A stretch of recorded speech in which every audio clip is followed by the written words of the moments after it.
네, 지난 대선과 함께 치러진 국회의원 재보궐선거에서도 국민의힘은 완승을 거뒀죠. 특히 충청 민심을 견인하면서 다시 국회로 돌아온 5선 중진 정우택 의원의 행보가 주목이 됩니다. 뉴스 1번지 1번지 현장에서 만나보도록 하겠습니다. 안녕하세요. 네, 안녕하십니까? 국회의원 선거만 이게 5차례 승리, 그리고 3차례 고배, 그리고 자치단체장인 충북지사, 광역단체장인 충북지사에서 또 한 차례 승리하고 한 차례 패배.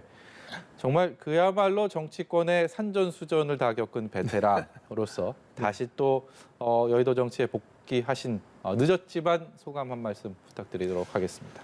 네, 뭐 21대 국회 2년 후에 왔으니까 늦깎이로 온 것이죠. 다만 우리 지역에서 그 상당구민들께서 다시 저를 국회에 보내주신 것은 우리 충청의 여러 가지 현안과 또 국가의 어려운 이 시점에서 그래도 힘있고 경륜 있는 정치인이 가서 제대로 일을 해줘야 되지 않겠느냐 이런 의미에서 이번에 당선이 됐다고 이렇게 생각합니다. 더 열심히 활동을 해서 우리 지역구 민원들은 물론이고 또 우리 국가를 위해서 올바른 의정 생활을 해나가도록 하겠습니다. 예. 보궐선거를 통해서 이제 내석이 국민의힘은 늘었는데 그럼에도 불구하고 뭐 여소야대 국면은 뭐 확고한 상황이고요. 그렇기 때문에 당내 이제 중진으로서 최다선 의원으로서 어깨가 무거우실 것 같습니다. 책임감도 그렇고요. 어떻습니까? 네, 그 어깨가 무거운 점은요. 우리가 정치를 해보면 여소야대 전국이라는 게 굉장히 어려운 전국입니다. 네. 예전에 88년 4.16 총선이 있었습니다마는 그 후에 여소야대가 됐기 때문에 결국은 그 삼김이라고 하는 분들이 결국은 3당 통합을 하지 않았습니까? 네. 전혀 이질적인 분들끼리 그렇게 이루어진 것처럼 지금 말씀한 대로 민주당은 지금 172석을 갖고 있고 저희가 안철수당과 합하지더라도 112석인가 113석밖에 되지가 네. 않습니다. 그래서 이런 여소야대 전국을 과연 어떻게 풀어나갈 것인가 여기에 소위 그 중진의 역할과 또 이번에 당선인으로 되신 우리 윤석열 당선인께서 국회에 대한 관계를 어떻게 설정하고 협치해 나가느냐 여기에 굉장히 중요한 관건이 있어서 이러한 역할을 해 나가는데 제가 중점을 두고 또 한 가지는 지금 경제와 민생이 너무 어려워졌습니다. 이 역할을 제대로 해 나가는데 제가 의원으로서의 중진으로서의 역할을 다 하도록 이렇게 하겠습니다.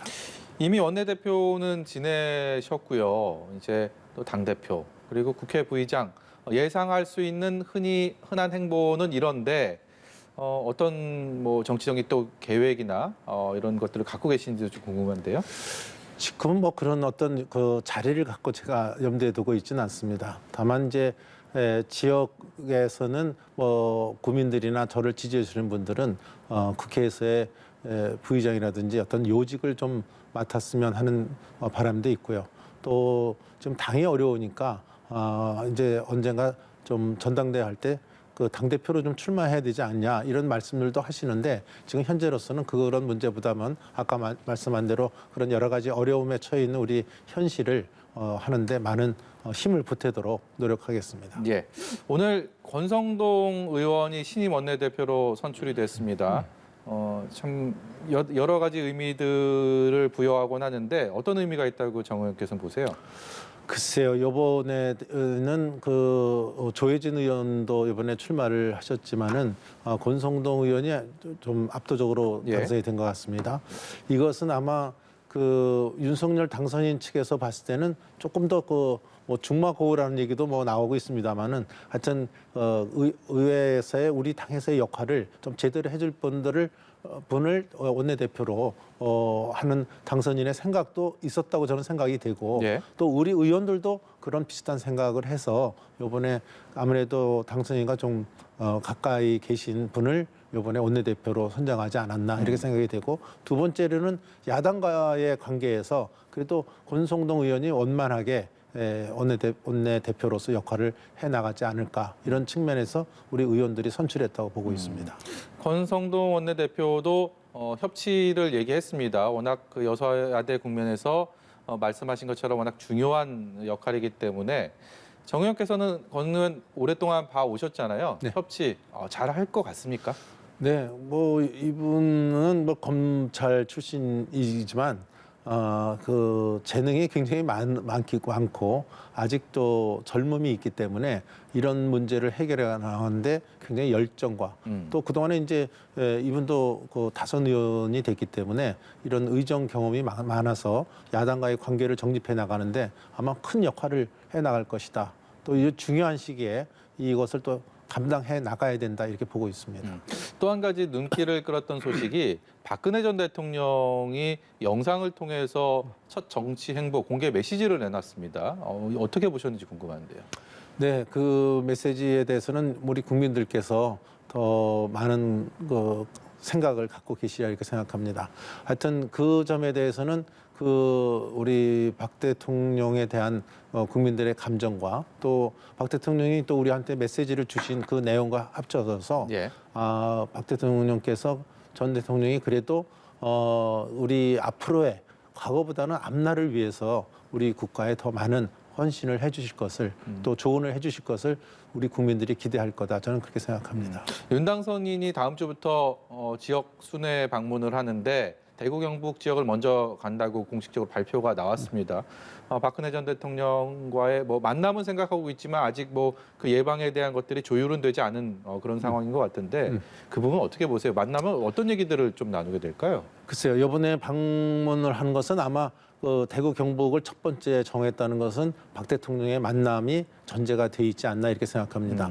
그 앞의 의미는 이번에 이제 당선되신 후에 그 선거 과정에서 약속했던 어떤 그 각 지역마다 감사의 표시 또 지역 균형 발전이라는 그 소위 국가 아젠다를 어떻게 이룰 것인가 이런 것들을 점검하는 자리가 될 것이다 이렇게 예. 봅니다. 다만 거기에 대구 경북을 첫 번째 방문을 했다는 것은 아마 박근혜 대통령을 염두에 두고 그것을 정했기 때문에 지금 만남은 지금 결정이 안 됐다 하더라도 이건 뭐 필수적으로 만나실 거다. 저는 이렇게 봅니다. 네. 박근혜 전 대통령이 건강이 허락하는 한은 저는 만날 거다 이렇게 보고요.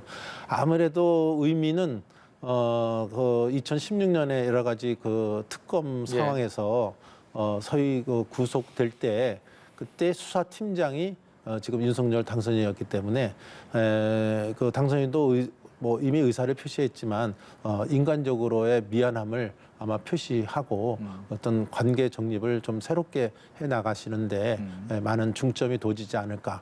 아마 언론이나 국민들도 그런 데 관심을 갖고 있지 않을까 이렇게 생각을 합니다. 예, 알겠습니다. 이번에는 지방선거 얘기 좀 해보겠습니다.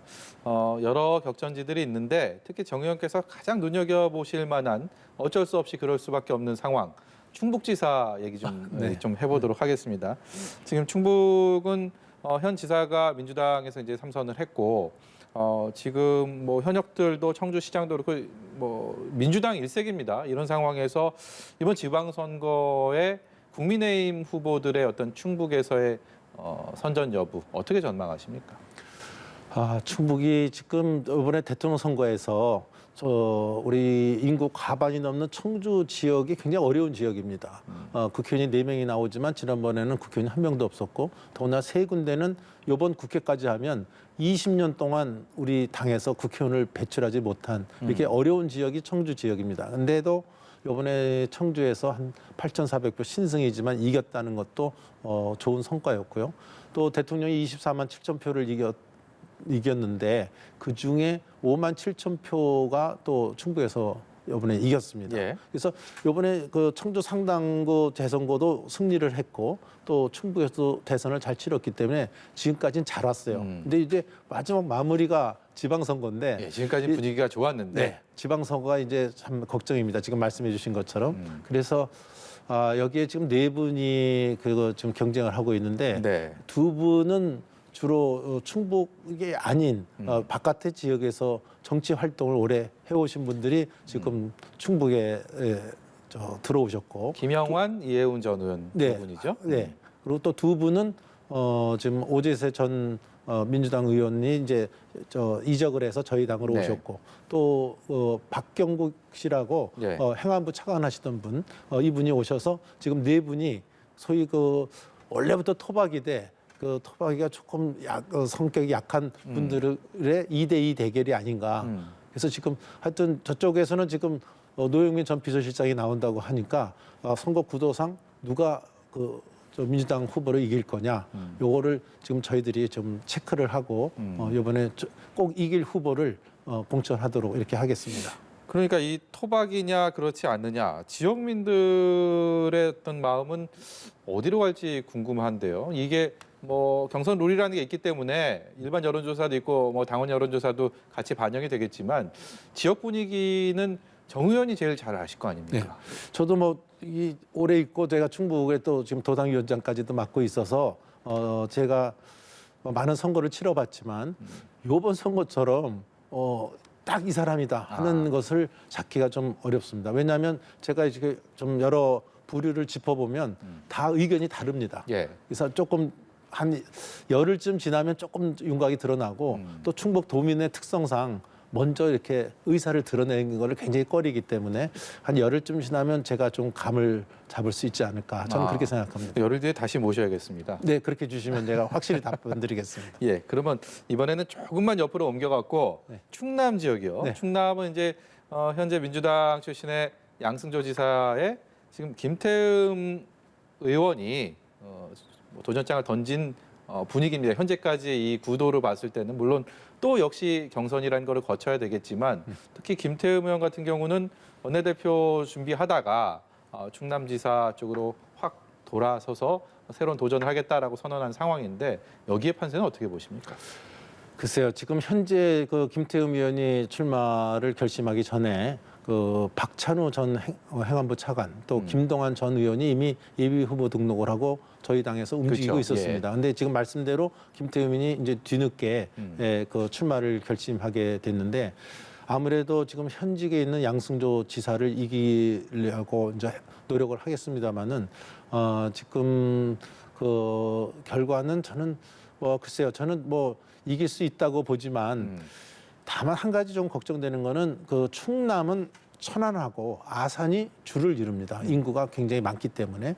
그래서 이제 양승조 지사는 지금 천안 출신이고 네.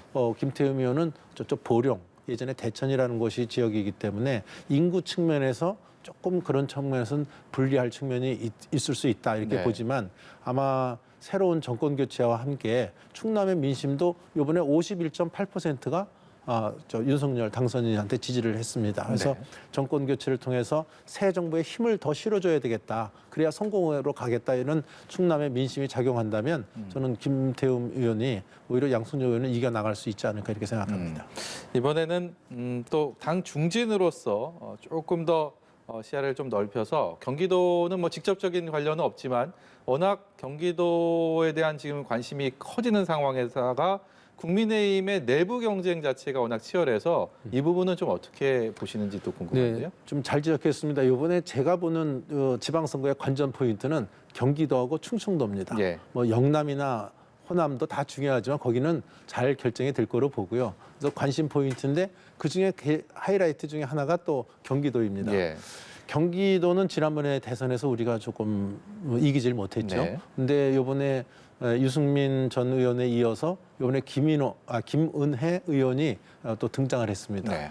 또 기존에 우리 당의 심재철 전 국회 부의장도 지금 나와 있고 함진규 전 의원도 나와 있고 또 가세연의 강용석 씨도 아직 우리 당의 입당은 현재 돼 있지는 않지만 이분도 또 출마를 이미 선언했기 때문에 경기도가 굉장히 과열됐다 그럴까요? 예. 아마 접전 현상이 벌어질 걸 이렇게 보는데 저는 뭐 유승민 전 의원은 의원대로의 대선 후보 경력도 2번이나 있고 또 김은혜 의원은 또 초선 의원이지만 이번에 대장동 사건 때 아주 활약을 크게 한 분이고 또 대변인으로서 예.